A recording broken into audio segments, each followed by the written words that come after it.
derecho financiero. ¿Qué vamos a ver del derecho financiero? Este tema, lógicamente, es un tema muy extenso. Vamos a ver el contenido, la definición, las características, el derecho financiero como rama del derecho público, el poder financiero y la división del derecho financiero. El derecho financiero se divide en el derecho tributario, derecho presupuestario, derecho patrimonial del Estado y el derecho monetario. Es importante que tomemos en cuenta que la rama más importante, permítanme, solo voy a cargar la computadora.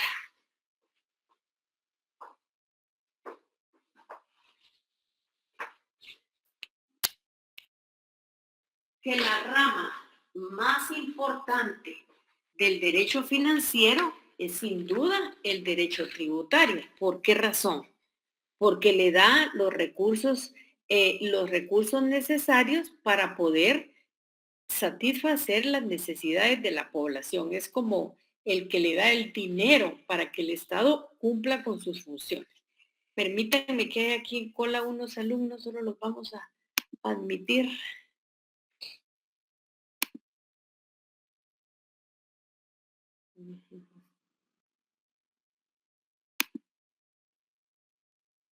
Bueno, entonces es importante. Eso es lo que vamos a ver prácticamente del derecho financiero. Bueno, el contenido del derecho financiero. ¿Qué es lo que vamos a estudiar nosotros dentro del contenido del derecho financiero? Aquí vamos a tener dos corrientes, vamos a estudiar dos corrientes. Vamos a tratar en primer lugar lo que señala el tratadista Héctor Villegas. Él da 5 aspectos que deben de estar dentro del contenido del derecho financiero. Y posteriormente vamos a ver lo que dice Matus Benavente, que es otro clásico del derecho tributario, y vamos a ver 4 aspectos que deben de estar regulados dentro del contenido del derecho financiero. Comenzando entonces con Héctor Villegas. Para Héctor Villegas, el primero es la regulación jurídica del presupuesto. El presupuesto, hoy por hoy para el Estado, juega un papel completamente importante. Y recuerden ustedes que ese instrumento denominado presupuesto público tiene dos grandes partidas que es el que permite el ordenamiento jurídico del Estado. Esas dos grandes partidas son los ingresos y los gastos. Entonces, cuando este autor, Héctor Villegas, habla de la regulación jurídica del presupuesto, él dice, en primer lugar, nos habla del presupuesto público. Sí, ¿por qué es público? Porque es el presupuesto del Estado. Este tema a profundidad lo vamos a estudiar más adelante, pero para poder estudiar este aspecto tenemos que saber que es un instrumento legal por medio del cual se calcula y autoriza los gastos y prevé los ingresos para solventarlos, determinando las respectivas atribuciones de los órganos del Estado en la gestión financiera. Él habla incluso de un derecho presupuestario que hoy por hoy ya va siendo una rama muy distinguida del derecho financiero, porque sin presupuesto el Estado no puede ordenar esos dos grandes rubros que conforman el presupuesto, los ingresos y los egresos denominados también gastos. Naturalmente, el derecho presupuestario se ha desarrollado muchísimo. Es más, en el último Congreso Jurídico leí unos documentos que dicen que ya se está considerando ser una ciencia independiente. Ya no está dentro de esa concepción del derecho financiero, sino que por todo lo que engloba, ya quiere ser una ciencia independiente. Él nos habla también de la regulación legal del tributo. Y ustedes van a oír mucho tributos e impuestos. Cuando nosotros hablamos de tributos, hablamos de una parte general. Y esa parte general se divide en impuestos, en arbitrios, en tasas y en contribuciones especiales. Ya van a ver cuando comencemos a leer el Código Tributario que lamentablemente en Guatemala Las tasas no están contenidas dentro de los tributos, no aparecen en la ley. Pero esto no quiere decir que no existan. Lo que pasa es que existen y se desarrollan en base al contenido del Código Tributario. Como en Guatemala ocurre siempre, siempre se pensó hacer un código tributario general y un código tributario municipal. Pero después de 20, de 25 años, no nos hemos logrado poner de acuerdo y no tenemos ese código tributario municipal. ¿Qué se va a regular ahí del tributo? Lógicamente, cuando nosotros hablamos de tributo, debemos de pensar en su división, en esa división que la divide en impuestos, arbitrios, tasas y contribuciones especiales. Y de eso vamos a estudiar las relaciones concernientes a la tributación en general, que integran un sector específico denominado derecho tributario. Luego vamos a hablar la regulación jurídica del patrimonio del Estado. Ustedes saben que el Estado tiene su propio patrimonio y si nosotros nos vamos a la división más común de bienes, nos vamos a encontrar que es bienes muebles y bienes inmuebles. Claro, el Estado tiene bienes muebles e inmuebles. Y aquí lo que vamos a estudiar es esa regulación jurídica de la administración del patrimonio del Estado, o sea, la gestión patrimonial que éste hace, las regalías, todas las participaciones que tiene el Estado cuando explota ese patrimonio. Precisamente estamos hablando de la regulación jurídica del patrimonio del Estado. Es muy importante señalar que la inclusión de este sector jurídico dentro del derecho financiero es bien discutible, puesto que para algunos estudiosos del derecho financiero, la regulación jurídica del patrimonio del Estado no integra el derecho financiero, sino aquella parte del derecho administrativo que disciplina, lógicamente, la actividad privada de los entes públicos. Y esto es un aspecto que tenemos que tener bien claro y que es completamente importante. Así lo tenemos que tener. Ahora también él dice que es muy importante la regulación jurídica del crédito público. Y recuerden ustedes, cuando el Estado ha puesto a trabajar su patrimonio, cuando al Estado le han hecho donaciones, cuando el Estado ha cobrado impuestos, pero los recursos que tiene no les permite satisfacer las necesidades de la población, en lo que piensa es en la utilización del crédito público.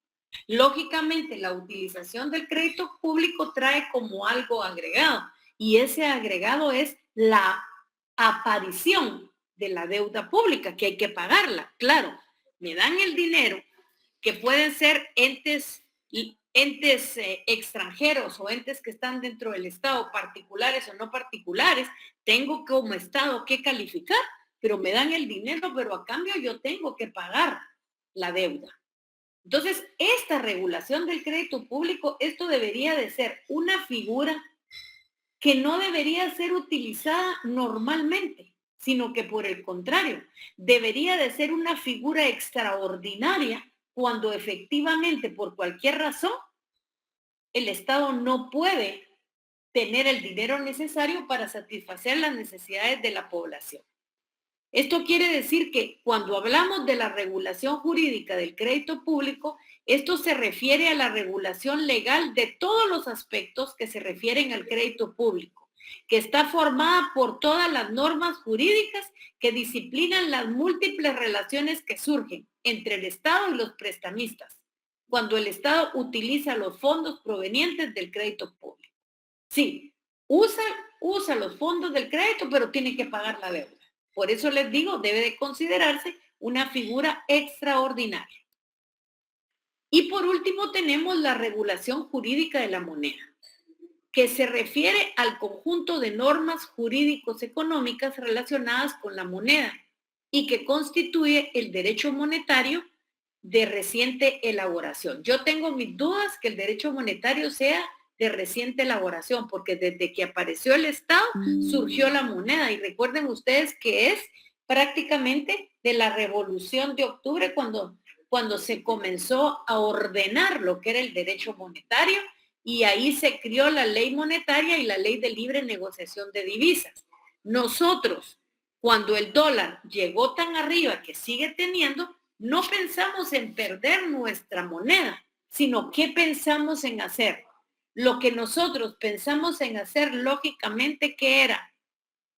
Era mantener nuestro quetzal, pero tener un conjunto de normas jurídicas que nos permitiera la utilización del dólar, porque no podemos otra cosa.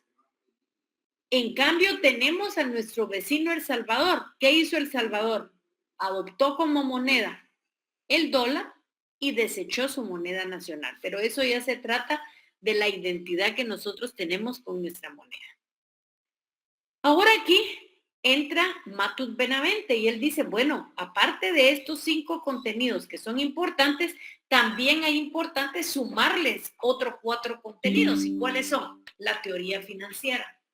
Y él lo que dice es que es importante estudiar y conocer la teoría financiera.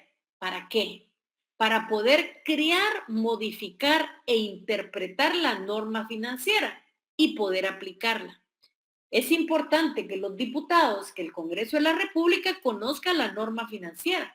Yo me recuerdo en el tiempo de Otto Pérez Molina, en los últimos momentos, dentro del presupuesto público, crearon 2 impuestos, que era la ley del cemento y la ley a la telefonía. En el presupuesto no podían ir, porque en el presupuesto solamente van a ir, va a ir los ingresos y los gastos. Y aparte de eso, nosotros tenemos el artículo 239 que nos dice que para crear un impuesto, el Congreso debe de crear una ley. Y eso está contenido en el principio de legalidad. Entonces, ¿qué fue la suerte?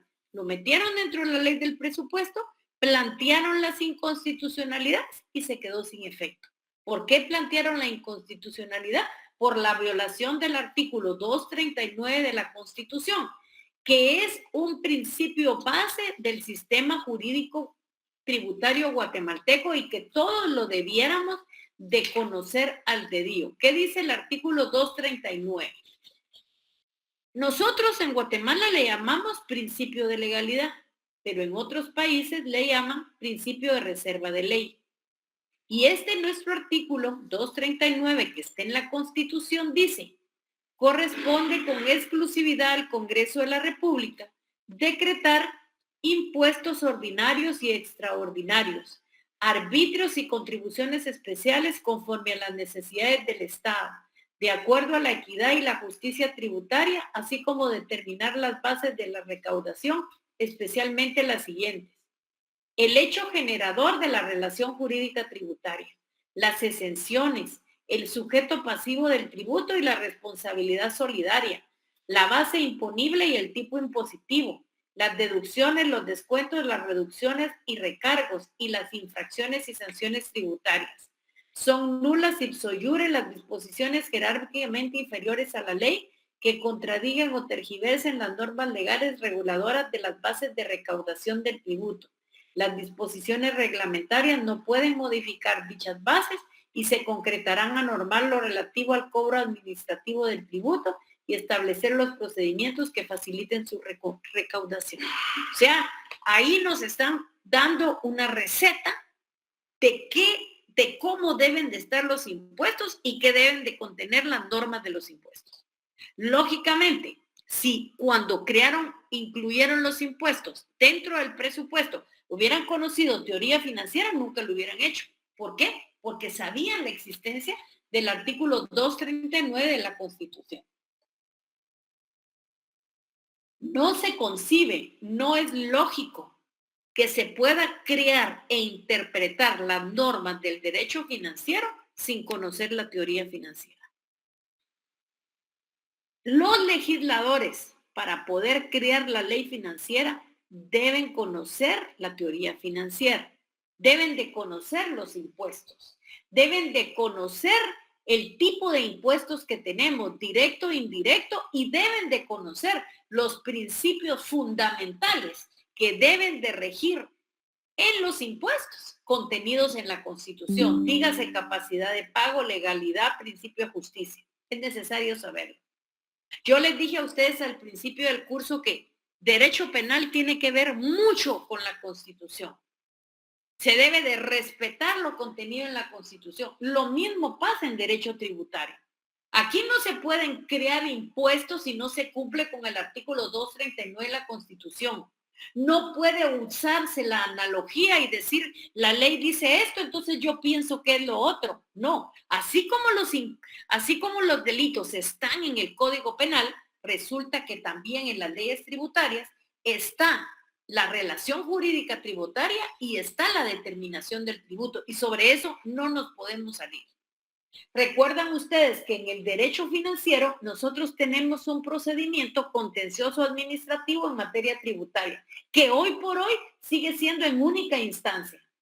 Lógicamente, los magistrados de lo contencioso deben de conocer la teoría financiera. ¿Para qué? Para aplicar la ley. Porque la existencia de esos tribunales de lo contencioso administrativo es, dice la Constitución, para examinar la juridicidad del acto. Y la juridicidad del acto es la legalidad del acto. Entonces, lógicamente, debe de conocerse teoría financiera. Los empleados administrativos para resolver deben de conocer leyes financieras. O sea, es impensable que un trabajador administrativo de la SAT no sepa de impuestos. Y ustedes como notarios deben de conocer leyes tributarias, deben de conocer la teoría financiera para interpretar las mismas. De nada les sirve hacer una escritura lindísima con todas las normas del derecho notarial, una obra de arte, les diría yo, si no saben que tienen que pagar IVA, impuestos sobre la renta. Porque si no pagan IVA, nunca va a ser inscribible esa escritura. Y ustedes lo que quieren es que se venda y que se inscriba. De nada les sirve tener una venta en una escritura que por no pagar el impuesto nunca sea inscrita. Es importante también conocer la organización financiera del Estado. Y como dice un autor, es dónde van a jugar ustedes derecho financiero. ¿Cuál es el escenario que les va a permitir poder desarrollar el derecho financiero? Este autor dice que la organización financiera del Estado tiene por objeto el estudio de las bases constitucionales del derecho financiero, así como las instituciones creadas para la recepción, la administración, el empleo y fiscalización de los recursos públicos. Y como consecuencia, conocer los órganos administrativos donde se realiza la actividad financiera. Y si ustedes miran, todas las leyes que nosotros vamos a estudiar este semestre tienen que ver precisamente con esa organización financiera.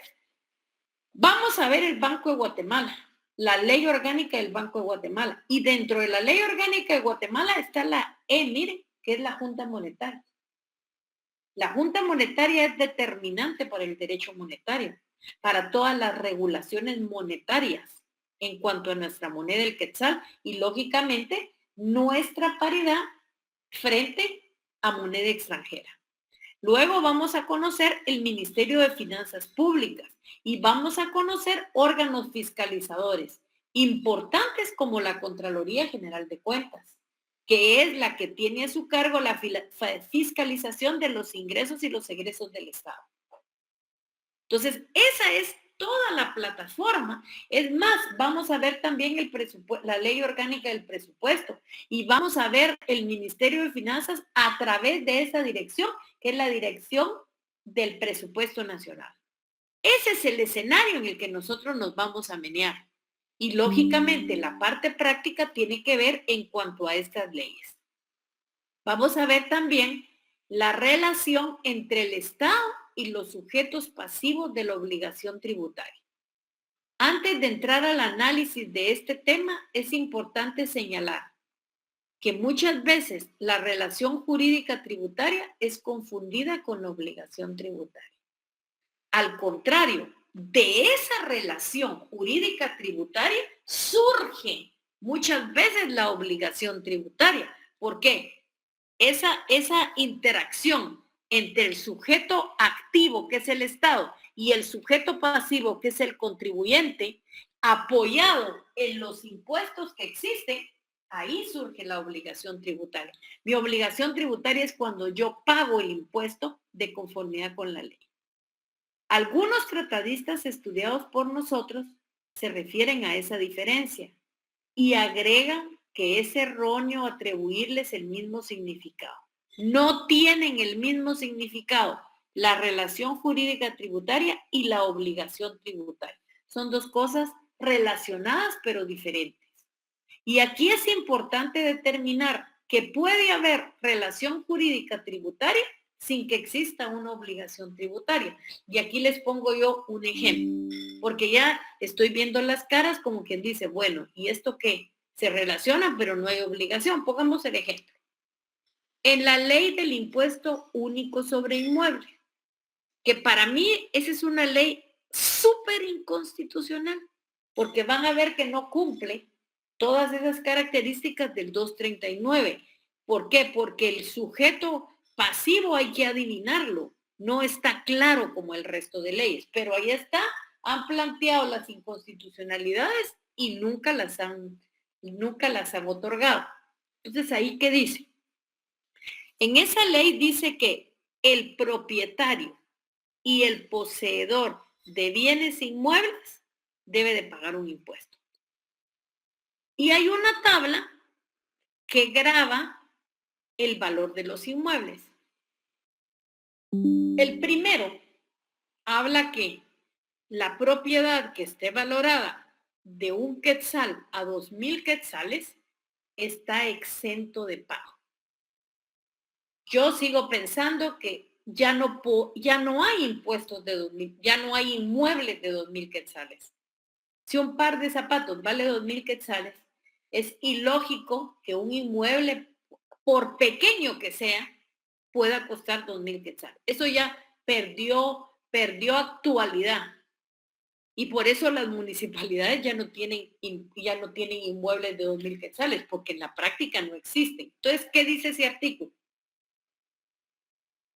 Dice que el que tenga un inmueble hasta 2,000 quetzales esté exento de pago. Dese en cuenta entonces, está la ley, está la realidad del sujeto pasivo, pero ahí surge la obligación tributaria. ¿Por qué no surge la obligación tributaria? Porque la misma ley dice que están exentos de pago. Así de sencillo, así de sencillo. Entonces, lo dice la ley, se da la situación particular, pero la misma ley dice que está exenta de pago. Entonces, no hay obligación tributaria. Sí hay relación jurídica tributaria, pero no hay obligación tributaria. ¿Por qué? Por disposición expresa de la ley. Es por medio de la obligación tributaria que se establece el vínculo entre el Estado y los contribuyentes, separando claramente cuáles son los derechos y obligaciones del contribuyente frente al Estado y cuáles son los derechos y obligaciones del Estado frente al contribuyente, los cuales son regulados por el derecho financiero. Además, las garantías y procedimientos que puedan o tienen derecho los contribuyentes frente al Estado o viceversa. Y para entender, les pongo otro ejemplo más. Les pongo Juan Pérez. Juan Pérez es abogado y notario. Y él no quiere ser juez, no quiere trabajar en ninguna parte, sino se dedica al ejercicio liberal de la profesión. Esa profesión se encuentra grabada por la ley del impuesto sobre la renta. De esta manera surge una relación entre el Estado y el abogado Juan Pérez. Esa relación no es una relación cualquiera, no es una relación de trago, no es una relación de amistad, es una relación de carácter tributario. ¿Por qué? Porque se deben tanto el Estado y el señor Juan Pérez una serie de obligaciones que deben de ser cumplidas. aun cuando Juan Pérez nunca llegue a coincidir en la situación prevista por la ley para que nazca la obligación tributaria. Y aquí, ¿cuál sería el caso? Que Juan Pérez nunca emite una factura porque nunca hizo una escritura. Así de sencillo. Y no sería raro, porque ahora con 50,000 abogados, esto se pone complejo cada día y el poco dinero que hay efectivo en la calle no lo pueden utilizar para esta situación. En cuarto lugar están las relaciones que se originan entre particulares, originadas de los impuestos. Estas relaciones entre los contribuyentes surgen generalmente de la legislación financiera y tributaria. ¿Con qué objeto? Con el objeto de asegurarse el cumplimiento de la obligación tributaria y como consecuencia se genera la captación y los recursos. Ahora, hay definiciones como autores hayan.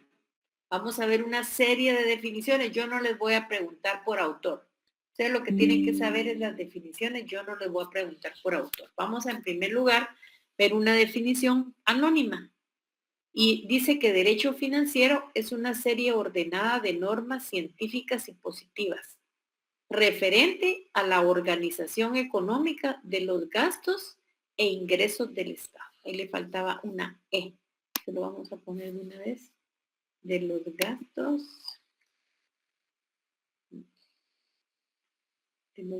Vamos a ver aquí. E ingresos del Estado.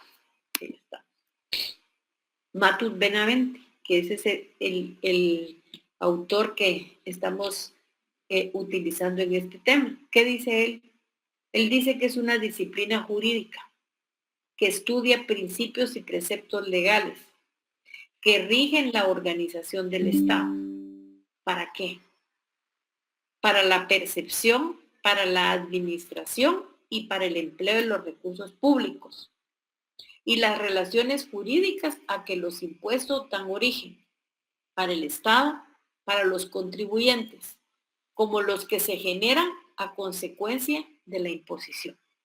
Realmente esta definición es muy, muy compleja. Muy, muy compleja y creo que abarca todo lo que nosotros queremos abarcar. Disciplina jurídica que estudia los principios y los preceptos legales que rigen la organización del Estado para la percepción, administración y empleo de los recursos públicos y las relaciones que dan origen para el Estado y los contribuyentes, como los que se generan como consecuencia de la imposición.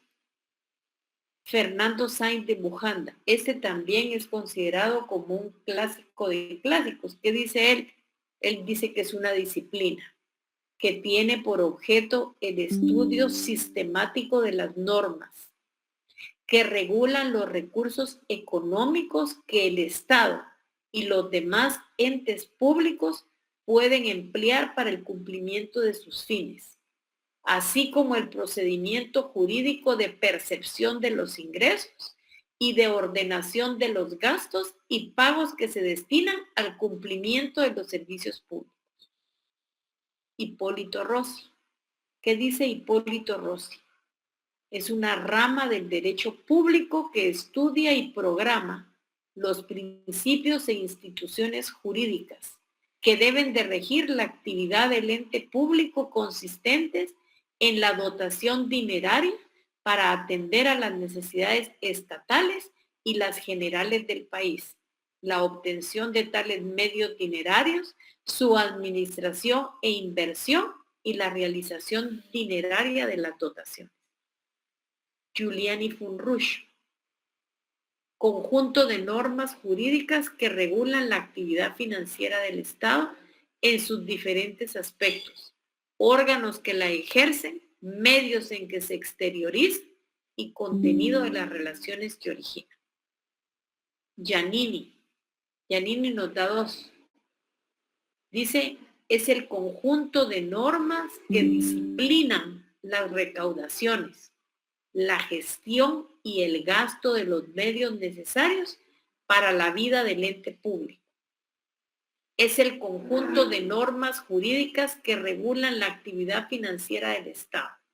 Y ojo, aquí hay algo que nosotros debemos de poner mucha atención y subrayar. La actividad financiera constituye el objeto del derecho financiero. O sea, esa actividad en primer lugar que hace el Estado para conseguir los recursos necesarios para poder planificar, emplear y efectuar los gastos es el objeto principal del derecho financiero. Y por eso encargó a la Superintendencia de Administración Tributaria que hiciera la primera función, la percepción de los recursos necesarios que le permitan satisfacer las necesidades de la población. Porque si él no hace bien su primera función, no va a poder hacer ni la segunda ni la tercera. Y esto lo tenemos que tener claramente establecido. Vamos a ver ahora cuáles son. Ramón Valdés Costa le llama carácter del derecho financiero, pero muchos autores dicen que son las características del derecho financiero. Entonces vamos a ver los caracteres o característicos del derecho financiero. Y aquí en primer lugar, vale la pena hacer la observación que hace Ramón Valdés Costa. ¿Qué dice él? Que pese a existir diferencias doctrinales, existen puntos de acuerdo respecto al derecho financiero y que los puntos de convergencia, los puntos en los que todos están de acuerdo, son las características del derecho financiero. ¿En qué están de acuerdo?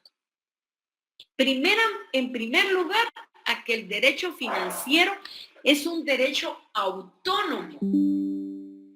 ¿Por qué? Porque es una rama del derecho que dispone de principios generales propios y que actúa coordinadamente en permanente conexión e interdependencia con las demás disciplinas como integrantes de un todo orgánico. O sea, no depende de ningún otro. Al principio se creía que dependía del derecho administrativo. No depende de ninguno, es autónomo. ¿Por qué? Porque tiene sus principios generales. Lo que sí hace es actuar coordinadamente y en forma permanente con las demás disciplinas como integrantes de un todo orgánico. Es un derecho público. Creo que eso no está en discusión. Cuando ustedes miran quiénes son los sujetos de la relación jurídica tributaria, van a ver que el activo es el Estado. Entonces ya no puede ser un derecho privado. ¿Por qué? Porque una parte es el Estado y la otra parte es el contribuyente. No son las dos partes privadas, no. Una es pública y la otra privada. Entonces, lógicamente, esa relación se encaja dentro de lo que es el derecho público. Y al respecto, ¿qué dicen los conocedores de este tema? Dicen que es una rama jurídica que debe de ubicarse dentro del derecho público, cualquiera que sea el criterio que se utilice para distinguir el derecho público del derecho privado. No puede caber duda alguna de que la disciplina en estudio pertenece al derecho público. Lo anterior, ¿por qué? ¿Por qué pertenece al derecho público?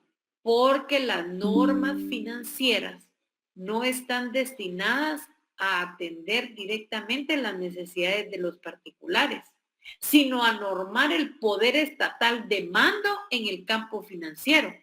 La satisfacción de las necesidades de la población no es en particular. La satisfacción de las necesidades de la población es en colectivo. Eso en primer lugar. Y en segundo lugar, porque el derecho financiero no es un derecho excepcional, sino es un derecho absolutamente formal, normal, formal y normal. ¿Por qué? Porque tiene una función muy importante y es proporcionarle al Estado los recursos necesarios para satisfacer las necesidades de la población. Plugiese es un tratadista que ha estudiado este tema y él con mucha autoridad ha dicho que el derecho financiero señala que no es concebible una ley más normal que aquella que regla la actuación del Estado, procurando los medios económicos que ayer, en la actualidad y siempre serán indispensables para la existencia de la organización política de la sociedad. Ayer es pasado, hoy es la actualidad y el futuro es siempre. Serán indispensables para la existencia de la organización política de la sociedad. Esto es una figura jurídica, dice Plugiese, relativo a las finanzas del Estado, porque ahí hay relaciones entre el Estado como un ente jurídico con los particulares y con otros estados e instituciones públicas, privadas, naciones o extranjeras. Y lógicamente, la relación de esos dos sujetos, activo y pasivo, activo que es el Estado, pasivo que es el contribuyente, es el que genera los derechos y obligaciones que nacen de esa relación. El Estado tiene derechos y obligaciones y el contribuyente tiene derechos y obligaciones. El derecho financiero que se encuadra dentro del sector público y que como tal regula las relaciones en las que priva el interés comunitario sobre el particular, priva el interés de la sociedad frente al interés particular. Y esto se produce no solo en el ámbito tributario, sino también en el ámbito presupuestario y del gasto público, en cuanto que las instituciones que se engloban en él tienen por finalidad fundamental equilibrar el poder dentro del Estado y asegurar que en cada caso será posible la existencia de responsabilidades por parte o a cargo de gestores de la cosa pública. Sistemático. El derecho financiero aparece como un ordenamiento instrumental y sistemático en cuanto al ingreso y al gasto, no como finalidades en sí mismas, que cobran sentido cuando se aplica al logro de la finalidad pública. ¿Y cuál es la finalidad pública? ¿Cuál es la finalidad que persigue el Estado al cobrar impuestos? Tener los recursos necesarios que le permitan satisfacer las necesidades de la población. El problema es cuando los malos funcionarios toman dinero que no les corresponde, se lo llevan a su casa con un fin particular y se olvidan de la satisfacción de las necesidades de la población. Miremos, por ejemplo, cuando se trata de la necesidad de la salud de los hospitales.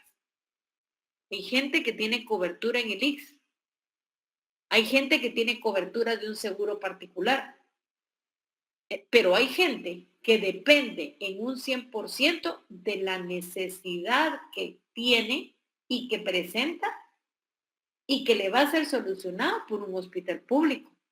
Ya las situaciones, ya las consideraciones particulares, ya las vivimos durante la pandemia.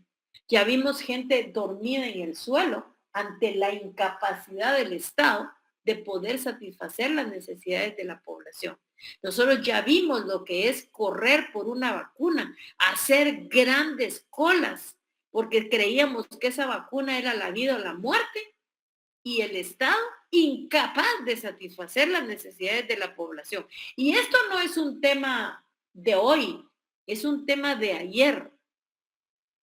Si nosotros miramos, producto de la revolución, tenemos dos hospitales, el General y el Roosevelt. Y siguen siendo los dos hospitales.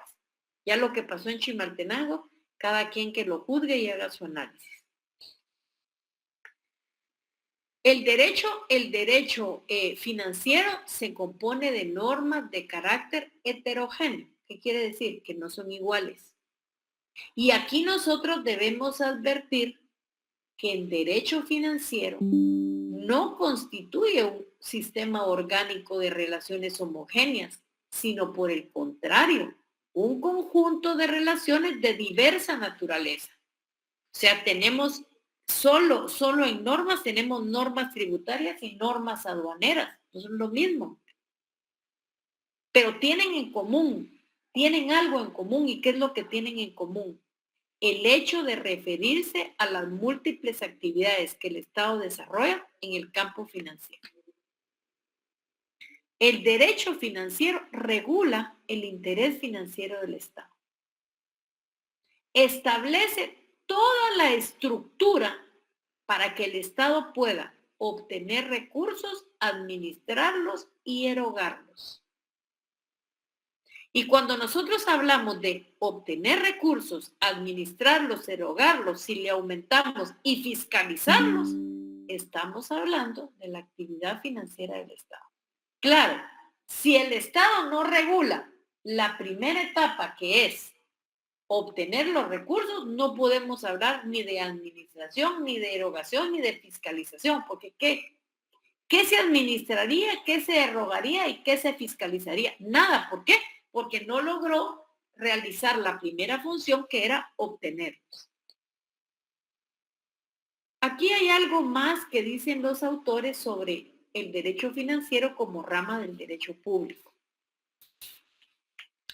Algunos tratadistas dicen que es un derecho joven.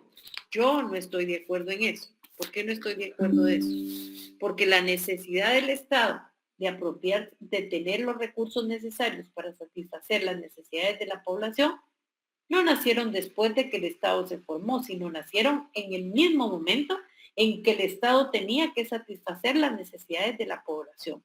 Yo lo que creo es que hoy por hoy, con toda esa organización que se ha hecho, se le ha dado mucho auge, pero no es que sea un derecho joven.